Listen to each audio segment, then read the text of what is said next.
Hello! I'm very excited to do some oil painting today. Meeden has sent me some oil painting supplies to try out, so I'm going to review those as well. I also bought some Galkyd Medium by Gamblin and a new paintbrush. I have a lot to get through today, so let's get into it! I'll run through all of these supplies. First up is this brush by Princeton. It's a Velvet Touch number 8 fill bit. I only bought one because they are pretty expensive, but I really wanted to try them. I also have some backup brushes which I bought from Kmart. These are pretty cheap. There's a variety of different brushes for watercolours and oil paints and acrylics. I ended up only using one brush out of here. You'll see that a bit later. I actually managed to stick with the Neptune brush for the most part. Next is this Galkyd Lite by Gamblin. It's an oil painting medium to help thin out the paint and also to dry it faster, because oil paint takes forever to dry otherwise. I had not used this particular product before, so I was really curious to try that out today. But now let's get into the Meeden supplies which were actually sent to me by the company. First up we have the oil paints, which are the most important part of this. There are 24 colours. They're labelled as heavy body, so I was expecting them to be thick. And here's a little palette of colours on the back there, but I'll get the box open so we can look at them properly. So they are heavy body, strong light fastness, and non-toxic apparently. They're still wrapped in plastic, I didn't realise that, so I'll just have to cut that open. And I'll be listing all of the products in the description below so you can look at them online, along with any relevant discount codes. It's also worth looking at them during this holiday period in case they've got them on sale as well. The price for this set seems very reasonable. It's around $30 Australian, so that's really good. And it also comes as a bundle with a whole bunch of accessories like brushes and everything, but I've just ended up with the paints because I pretty much have everything else. The tubes look nice. I'll pull one out so we can have a closer look. This one is rose red, and it is 22ml per tube. They're not massive tubes, but they're quite reasonably sized. They have pigment numbers, colour names, light fast ratings, and a box indicating whether they're transparent or opaque. That black one means it's opaque. Now I'll just take a quick look at probably the most important colour in an oil paint set, and that would be the white. It is happily titanium white, which means it's going to be opaque. I just wish this one was twice the size because I go through white much quicker than any other colour. Not that white is technically a colour, but you know what I mean. I'm just going to put these aside for a moment because Meeden also sent me something else, and I thought I'd have a quick look at that. A porcelain paint dipper set. Now this could be used for any kind of paint really, including watercolours, gouache and acrylics, but I thought this might come in handy for the oil paints, and I'll show you in a minute. I just need to unbox it all first. It's very well packaged with a lot of protective foam because we do have some porcelain in here, and a nice little bamboo tray to hold the 2 dishes. So these are essentially porcelain pots with lids. They could of course be used to store water, or even as a little mixing tray area for watercolours, but I thought these would be really great to have to put some mediums in because I've got that Galkyd medium and nothing to put it in, and you'll see what I mean in a little while because I completely forgot to show them at this point. I am so silly sometimes. Anyway, I've also got a palette knife to swatch these colours out with, and I thought I'd swatch them out on this oil and acrylic pad. I've already ruled it up just to save some time. I put all of the information down so you can see that. I had to change some colours around because I realised they weren't actually in colour order, and we cannot have that. The plus signs indicate their light fastness, 3 pluses means the highest light fastness, and 2 is not quite as light fast.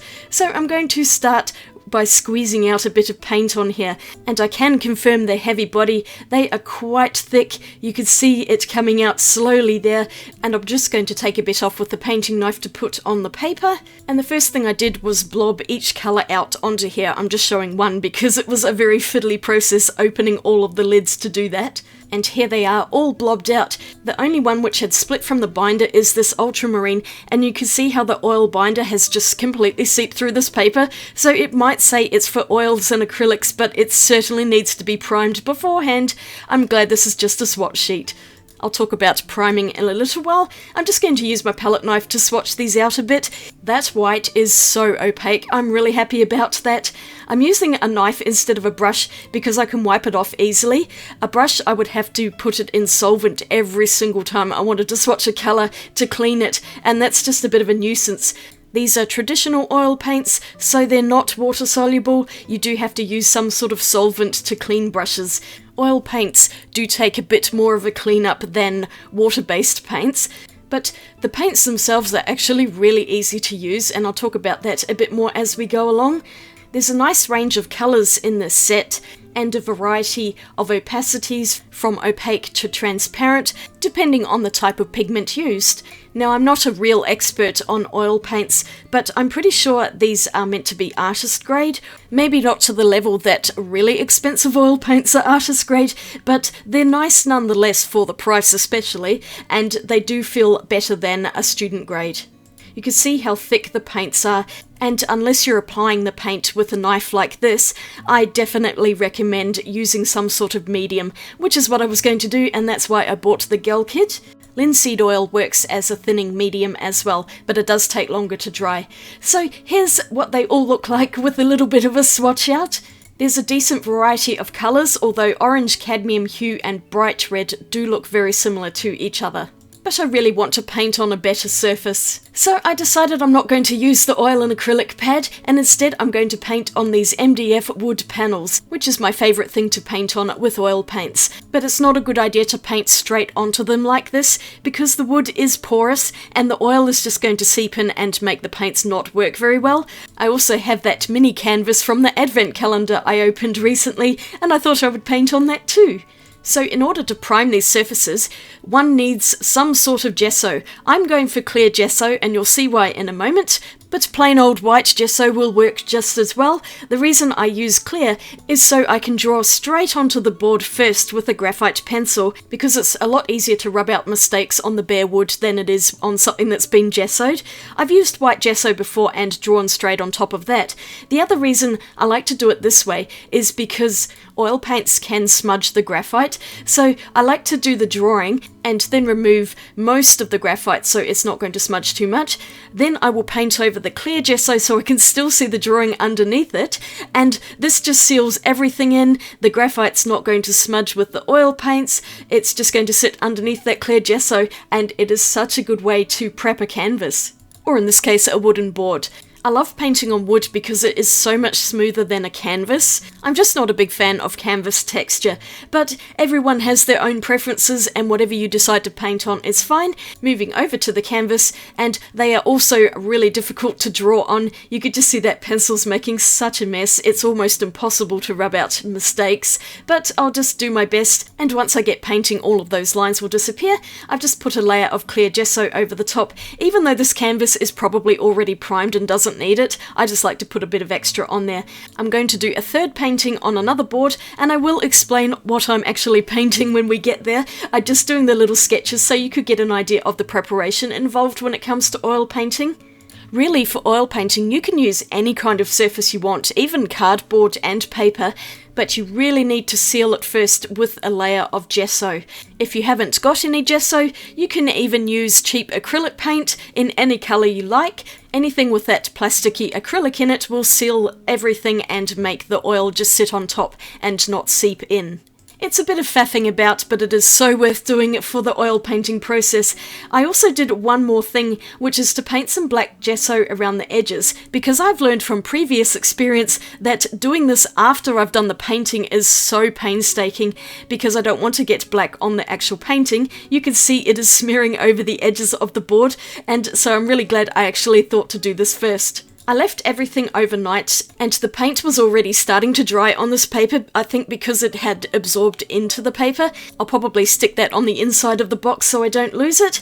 And then with my boards, I have painted the back of them black, just so that they're all nice and prepared. Obviously you won't see the back of it, but it just seals all of the board so no water can get into it. I've squeezed some colours out for the first painting, and those are on a glass palette, because I love using glass, and here are these two little porcelain pots which I filled with mediums. The left one is for cleaning my brushes. It is Gamsol Odorless Mineral Spirits by Gamblin, and the other product also by Gamblin is that Galkyd Lite. That's for mixing into the paints, and I'm going to do that straight away. I used my clean palette knife to scoop up some of that Galkyd medium, and I put a small amount on each blob of paint. I'm just mixing it in thoroughly to loosen up that paint and make it not quite as thick. I'm so glad I did this because the paint spreads beautifully now, and it was so easy to apply to this board.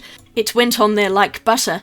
Now, because oil paints do take a long time to dry, this makes them really easy to use because you can blend them and layer them unto your heart's content without having to rush and worry about them drying on the surface before you're ready. That's the main reason I don't really like acrylic paints, because they just dry too quickly unless you go and mix slow drying medium into those. But I honestly think oil paints are just so much nicer to use than acrylic paints.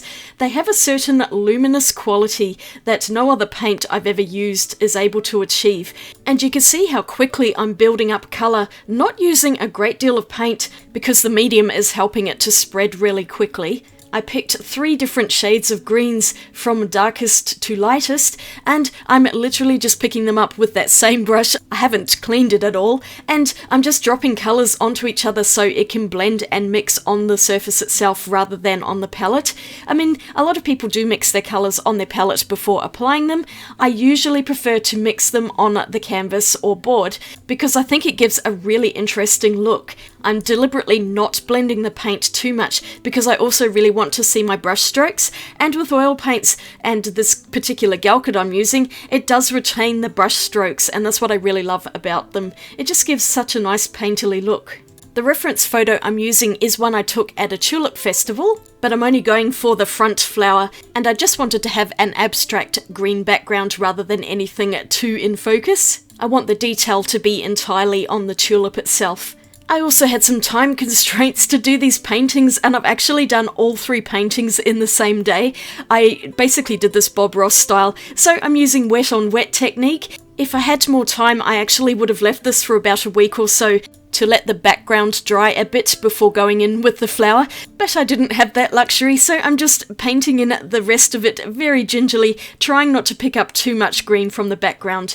I'm still using the same brush as well. I cleaned it in the mineral spirits once I'd finished the greens, but I realised here I needed a second brush to keep the yellows and reds separate because I was just making orange the entire time.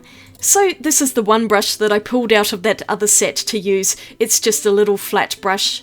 And I'm alternating between the 2 brushes, so one has the red and the other has all of the yellows and whites on it. This tulip was a whole lot more complicated than I first thought it was going to be, and because I'm using wet on wet, I wasn't able to achieve quite the level of detail as I would have if I had let the painting dry and then added more layers on top. I'm just gonna have to blend it all together, but it was quite fun doing this, and it's almost more like an oil painting sketch than perhaps a fully rendered painting, which would take many weeks to do. That's the great thing with oil painting, is you can add as many layers as you want if you leave it to dry over time and then just start with another layer. It's great if you make a mistake and just want to paint over the top of it. I've done that before. I think I did pretty well with this considering it was done all in one sitting. I think about an hour to an hour and a half all up. The last thing I did was add in some lighter white areas for some highlights just to lift the flower a bit and make it a little bit more 3D. And then there was nothing else I could do to this until I let it dry, so this is what I've ended up with. I'm going to show this again at the end of the video, but I will be moving on to the next painting on this tiny little canvas, and you can probably see what I mean about there being texture from the canvas showing up in the paint.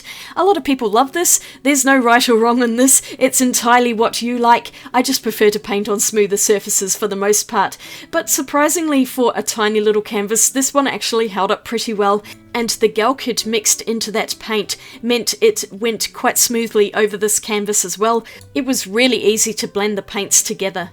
I've noticed that on their own, the Meeden oil paints are very thick because of that heavy body texture, and they're also quite dull when they dry. Along with thinning the paints and making them easier to spread with a paintbrush, the Galkyd also adds a bit of shine to them, so when they dry there will be a little bit more of a sheen on those oil paints. And I really like that look. You can use the paint straight from the tube though. They would just be a bit harder to spread with a brush, but with a palette knife they would be super easy to move around. And as I said before, linseed oil is also a great medium and will give things a bit of gloss too. You've probably guessed by the shape now that I'm painting in a little toadstool, or is it a mushroom? But it's from this photo I took earlier in the year. Once again I've gone for a basic background because I really didn't feel like trying to put in a lot of complicated detail into it. It's only a small painting, and I want the mushroom to be the star of the show. I did incorporate it into the background a little more, as you'll see in a while, but I ended up using pretty much most of the same colours as I did in the first painting, and I also added a brown and a grey for some extra details too. The brown adds in that darker detail on top of the toadstool, and the grey will be for the stem of it. I really like that there's a pre-mixed grey in the set and I didn't have to mix it myself. I mean, I could have just using the white and black, but why do that when there's a pre-mixed grey already? And it's a nice neutral grey too, right in the middle. So once again, I did all of this painting in one sitting, so it's all wet on wet, meaning that I haven't left that background to dry before I started on the rest of it. And any layering I'm doing is just going over the top of other wet paint. There is definitely a limit as to how much paint will layer on each other when it is wet like this. Normally it is a good idea to let lower layers dry first and then add more detail with upper layers, but it doesn't really matter. I've got it all done in one. And that's its own technique as well, just to do a quick painting. So I'm just trying to blend in that stem with some grass, and I lifted this so I could see the paint without having reflections in my eyes from the studio lights. The hint of grass rather than anything too complicated. I'm also just trying to use up some of the paint because I don't want to waste any on the palette. As for the palette itself, I am using tempered glass. You could use a traditional wooden palette, or a plastic one, or even a porcelain plate. Anything works really. Tempered glass palettes are my favourite things to use. You can even get disposable paper palettes, which I have as well, and I've used those too in the past. You just chuck it in the bin when you're done. I'm adding a tiny little bit of white to the top of the toadstool or mushroom, and this is going to finish out this particular painting. And then onto the third one, the most complicated of the three. This is Wave Rock in Western Australia. We went here on our road trip, and it is an amazing rock formation. I knew I just had to paint this one. But once again, time constraints meant I've done this entire painting in one sitting. I think it took me about 2 hours. I had drawn on the tree, but this blue paint was so opaque it's just completely covered it, so I'll just paint that in again later. I painted in the blue sky first because that is the most distant thing, and then I can paint objects in the foreground over the top. I then started on the rock, moving from left to right to try and prevent myself from putting my hand in wet paint. And I've added more colours to my glass palette, all of the earth colours, basically the browns, blacks, yellow ochre, and this pale colour is that skin tone dark pink, which is actually almost exactly the right colour of the rock, and then I just blended the colours together. Trying to show definition in the lines but not make it look unnatural. This was definitely the hardest of the three paintings to do, and I wouldn't mind doing this as a much larger oil painting at some point. It was helpful to do a smaller one first though, so I can get an idea of the colours that I might want to use, and also the kind of brush strokes I might need. I added in some of that reddish brown and it is just too intense for this, so I did end up going over that a bit later. And that's the bonus of having this paint still wet on the board, is that I can blend for quite a long time and touch up mistakes at my leisure, not having to do everything all at once because it's going to dry too quickly. I was really just trying to get those stripes in place and get a general feel of them curving, so it's not exactly the same as the picture. I didn't painstakingly paint in every single stripe that was in the photograph. I do still want it to be a painting and more of a stylistic look rather than it being totally realistic. That's entirely my choice. I just like my paintings to look more like paintings rather than photographs, because I've already taken the photograph, so I want the painting to look a little bit different. I painted in the bit of green there. It looks very unnatural, so I will be fixing that as well. And now I'm using the same filbert brush to add in the branches of the trees and then some shadows on the ground. Overall, I'm really liking the Meeden paints. They did everything I wanted them to. The colours are nice. They have a good pigment load without any unnecessary fillers that I can see. And because they're heavy body, they are quite versatile in that you can use them really thick straight out of tube, or do what I did and add in some Galkyd or oil medium to mix them up and make them a little bit smoother. I'm really liking that Galkyd. It has made these paints an absolute joy to use. And I will definitely be adding it to all of my oil paints in future because it's so nice. I'm just going through the whole painting now, adding in more detail and fixing up any areas that I wasn't happy with. I was reaching a point in this painting where the whole thing is just so wet and thick with paint.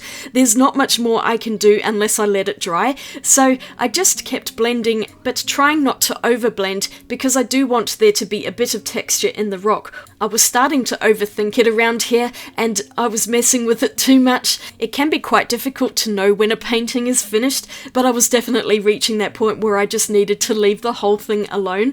This was a really fun painting to do and I thoroughly enjoyed it. I also highly recommend visiting Wave Rock if you ever happen to be in that part of the world. It isn't exactly easy to get to, but it is a stunningly beautiful rock. Now I had quite a lot of leftover paint and I really didn't want it to go to waste because I can't put it back in the tube seeing as it's mixed in with Galkyd, and I didn't actually end up using some of the colours in the painting when I thought I was going to. So I've got a piece of old board here that I was using to sit underneath some other projects when I was painting those, and so I've just covered the whole thing with a layer of clear gesso and I'm dropping all of my leftover paints onto it, using the palette knife to create some abstract strokes and just dropping different colours of paint randomly all over this. So basically this one is a work in progress. I'm going to keep this for quite a while, and when I do future oil paintings I can add more paint to it as I go, and one day I'll end up with a fully finished abstract painting. The other reason I use glass palettes is they are so easy to clean up. Just use a bit of dishwashing liquid in water and it will strip that oil off immediately, just like cleaning oil off a cooking pan. The other option is to leave the paint to fully dry on the palette and then scrape it off, but I just like to clean it up when I've finished because then I'm not having to worry about it later on. I love using a palette knife, this was so much fun, but here are my actual paintings. The first is this lovely coloured tulip, and I really like how this one turned out. It is very basic, but I do like the paintbrush strokes in the background, and I love the colours. I think they're very vibrant. If I feel like it needs it once it's dry, I can always add some more layers onto it with more oil paint. But I actually quite like it as it is. Let me know in the comments what you think. Should I add more to it? Coming up next is the tiny little canvas I did with the mushroom or toadstool. I think this one's finished. I'm quite happy with how it looks, and I forgot to show it on its little easel, but I think it's such a cute little painting. And I'm really glad I got to use that mini canvas from the Christmas Advent calendar. I enjoy tiny paintings because they're so quick to paint, and they're always so much fun. And onto my third painting, a Wave Rock. I'm pleased with how this turned out. I think it might need more on the rock, but once again, it just really needs to dry. I love the ground. I think the paint strokes in that look really great, and I do quite like the tree as well. I feel like the rock is a little bit too smooth and needs a little bit more texture to it. I'm going to leave it and decide on that at a future time when my mind is clear and it's had time to dry. I think it's looking alright though, I'm happy with it. And here are all three of my paintings as they are now.